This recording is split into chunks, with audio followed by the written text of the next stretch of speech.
চলুন বন্ধুরা, আজকে আপনাদের সাথে একটা চিকেন রেসিপি শেয়ার করি, যার নাম দহি চিকেন বা হোয়াইট চিকেন।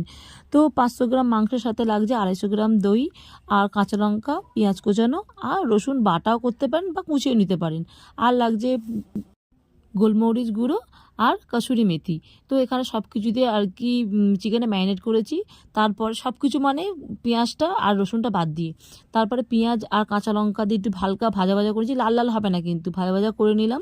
করে নেওয়ার পর ভালো করে চিকেনটাকে মানে ধিমে আঁচেতে একটুখানি কষাবো। কষানোর পর এরমভাবে জলটা ছেড়ে দিয়েছে। তারপরে জলটাকে মানে জাস্ট শুকনো করে নেবেন। আমাদের হয়ে এসেছে, শুকনোও হয়ে গেছে। তারপর একটু বাটার দিলাম, আর নামানোর সময় হাতের মধ্যে একটু গ্রেট করে নিয়েছি কসুরি মেথিটাকে দিয়ে নাড়াচাড়া করে নামিয়ে নিয়েছি। বিশ্বাস করুন, অসাধারণ খেতে লাগে।